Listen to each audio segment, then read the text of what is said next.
A peaceful village awakens to chaos. Children screaming, livestock collapsing, blackened tongues and blistered skin.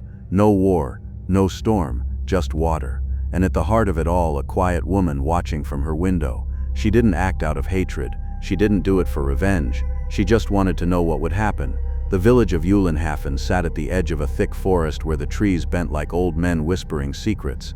A single cobbled road split the hamlet in two, bordered by thatched roof cottages, smoke curling softly from their chimneys. The people were simple: bakers, herdsmen, midwives. Their lives ran on rhythm: birth, market, marriage, funeral. And in the heart of it all stood the well, stones worn smooth by generations of hands, moss-kissed and always damp. It was the first thing the village ever built, they said, and it had never run dry. She arrived in spring, alone with a satchel of books and a silence that made others nervous. Her name was spoken softly: Anna, a teacher's daughter, they assumed, or perhaps a scholar's orphan. She asked few questions, answered fewer, and yet remembered everything. Children watched her scribble in a leather-bound journal during market days. Some said she was drawing plants. Others swore she sketched the faces of people mid-sneeze or yawn, like she was waiting for something to change. She lived alone in a cottage near the edge of the wood, and at night a candle burned late behind her window. By early summer, things began to rot. The bread from the baker, normally golden, crusted, smelling of heaven, started molding faster than usual. A white fuzz clung to the loaves, even freshly baked ones. The chickens laid fewer eggs, and one morning a whole flock was found dead. Eyes bulged, beaks open mid-screech, as if they'd died all at once. Then came the coughing. Infants and toddlers first. Shallow fevers, wet lungs, pale gums. The village midwife blamed the weather, or a bad batch of goat's milk. But Anna, always watching, took notes. At night she wandered alone, lantern in hand, slipping between homes with her notebook clutched to her chest. She scraped mold from door frames, tested water in glass jars, crumbled strange leaves onto her tongue, eyes closed as if memorizing the bitterness. When people asked what she was doing, she would smile faintly and say, "Studying patterns." But the villagers didn't want a scholar. They wanted answers, and soon they wanted someone to blame. It began with whispers. "Witchcraft," muttered the baker's wife, clutching her child who wouldn't stop coughing. "I saw her poking around the well," said another. "Always scribbling in that cursed book," added the butcher. "Never prays, never kneels, watches people like a fox in the henhouse." Suspicion spread like wildfire across dry brush. Old stories stirred about women who rode storms on broomsticks, who fed poison to babes, who boiled herbs while whispering in Latin. Still, Anna said nothing. She observed, recorded. Her entries grew more detailed. Symptoms, timelines, water clarity, color of bile, stages of rot. She wasn't cruel. When a child fell ill, she left jars of crushed chamomile or honeyed root outside the door. But she never knocked, never wept. And when a goat miscarried, she was the first to collect the afterbirth, wrapping it in cloth like treasure. Then the baker's daughter died. 7 years old, pale as wax, her lips purple, her hands stiff as if frozen. The villagers gathered at the chapel, their prayers as thin as the smoke from the candles. And when they buried her, Anna stood at the edge of the crowd, notebook in hand, silently writing as the earth swallowed the coffin. She didn't cry, she didn't speak, she simply watched. That night someone painted a red X on her door. The whispers turned to accusations. Her neighbors stopped meeting her eyes. Children were told not to go near her home. The village priest, a stooped man with shaking hands, began speaking of sin and strange women in his sermons. Anna kept to herself, always scribbling, always thinking. Her notes now referenced dosages, reactions, timelines, not hatred, not malice, but clinical precision. It was never personal. It was never about vengeance. It was about the question burning at the core of her mind. What happens to the body when the water turns against it? One morning, the village awoke to find the well sealed, boarded shut, a sign nailed across its mouth, tainted. The priest had ordered it closed after a dog began vomiting blood near the church steps. A council formed. An investigation, they called it. But no one mentioned Anna, not yet. That came after. After another child fell ill, after another goat was found foaming at the mouth, after a woman miscarried in her 3rd trimester, screaming that her belly felt full of ice. Then someone, no one knows who, searched Anna's home. Her journal was found beneath her bed, dozens of pages, diagrams of lungs, intestines, sketches of swollen eyes, annotated notes on influence of dosage, and a title etched on the inner cover, The Experiment. The village finally understood, or believed they did. The candle burned in Anna's window that night, She was writing, as she always had. Perhaps she knew the knock would come. Perhaps she was waiting for it. It came with fists, with torches, with men shouting her name, and when they dragged her from the cottage, barefoot, screaming, clinging to her journal like it was her child, she shouted only one thing: "I wanted to know." And then, silence. The sun rose over Eulenhafen in thin strips of gold, but its warmth did not reach the hearts of its people. The well remained sealed, its silence now a symbol of disease and distrust. 2 guards stood posted day and night, holding crude pikes and turning away any who dared approach.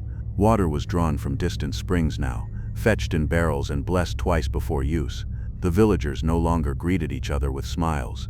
Doors remained bolted, meals were eaten in silence, and Anna, the woman in the well, was locked away beneath the chapel. Her cell was nothing more than a storage chamber once used for wine, now emptied of barrels and filled with shadow.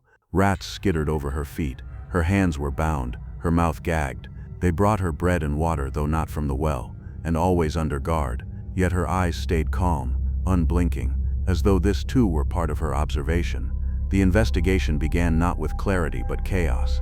First they blamed the outsiders, traveling tinkers, wandering herbalists, and the half-blind widow who sold sour cheese in the market. A man was beaten for speaking Latin prayers. A boy was dragged through the streets for claiming he saw a shadow woman climb into the well at night. Superstition danced in every whisper. The priest, flanked by candlelight, declared it a test of their faith, though he dared not utter the word witch. Not yet. But amidst the growing madness, something shifted.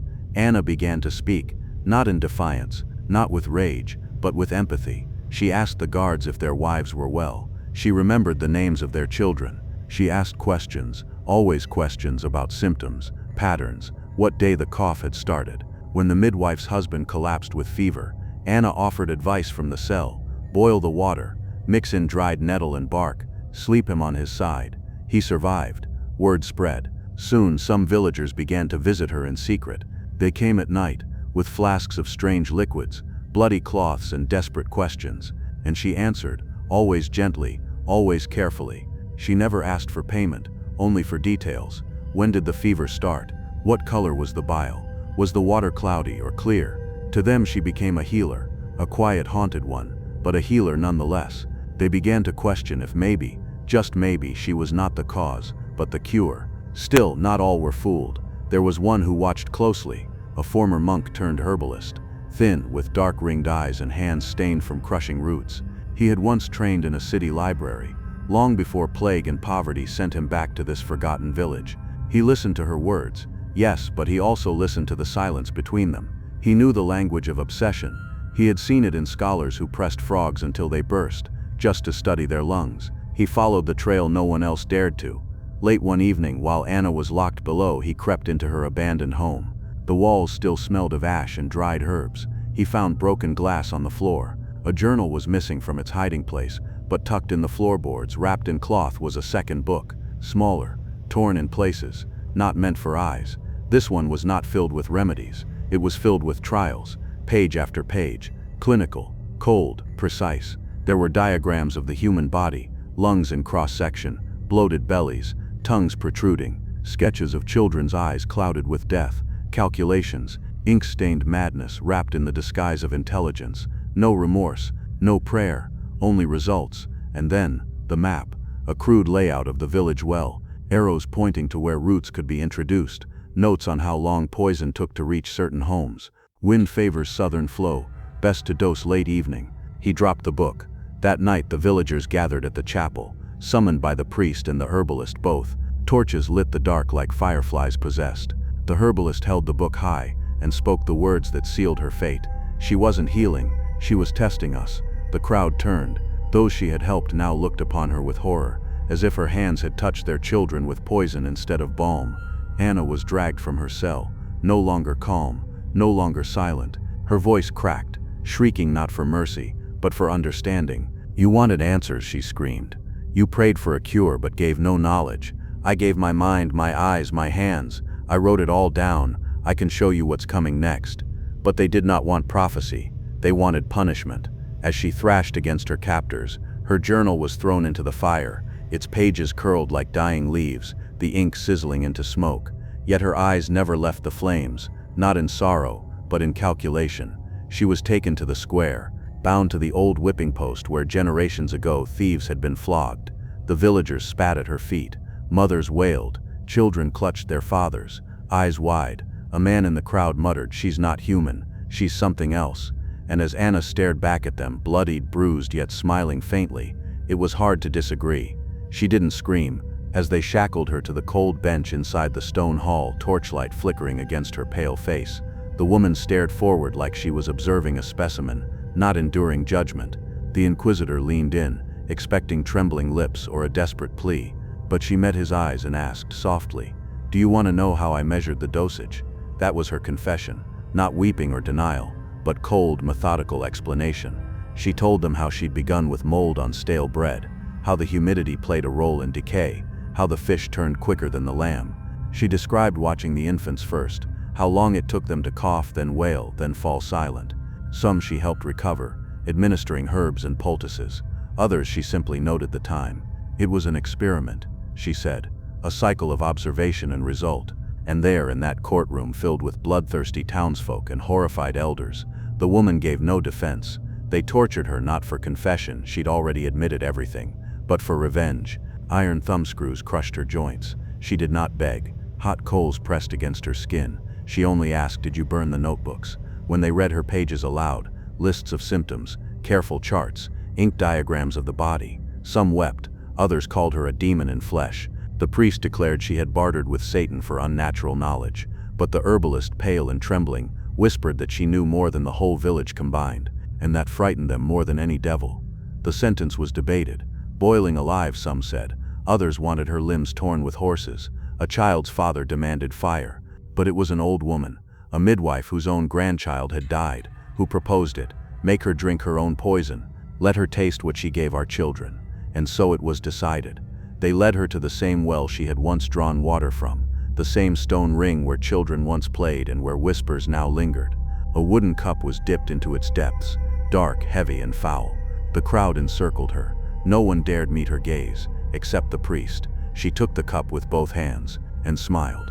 Not cruelly, not madly, but like a student satisfied with her final lesson. She raised it to her lips, paused, and whispered, "You never asked why," and drank. Foam gathered at the corners of her mouth. She fell within seconds, spasming. Her fingers clawed at the grass. Her eyes bulged wide, but they never closed. Even as her body jerked, even as blood burst from her nose and bile soaked her dress, her stare stayed fixed on them, on all of them, on the ones who let it happen, on the ones who watched. Her body was buried beneath a willow tree, but when the villagers returned to salt the soil the next day, the well was dry, and the air smelled like sulfur. They burned her notebooks, all but one page. The flames ate through the parchment with a hiss, swallowing her looping script, her precise diagrams, her careful logs of coughs and fever and death.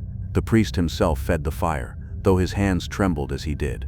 "This knowledge," he muttered, "is not meant for us." And yet, whether by accident or intention, a single page drifted free, caught in the breeze, landing face down in the mud beside the well. It would not be found for another 100 years. The well itself was sealed with stone and marked with a crude wooden cross, but no one used it again.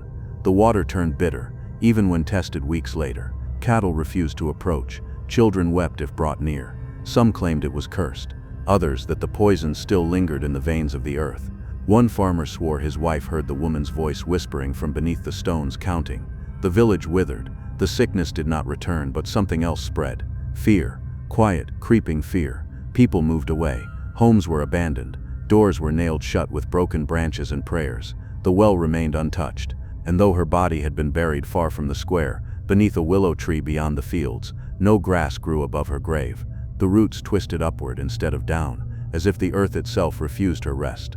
Years passed. The story turned to whispers, then to warnings. Children dared one another to touch the wellstone by moonlight. Mothers hushed their daughters at night.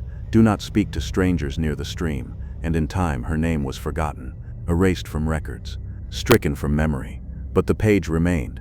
A traveling scholar found it during a rainstorm, half decayed, clutched in a hollow tree near the ruins of the village.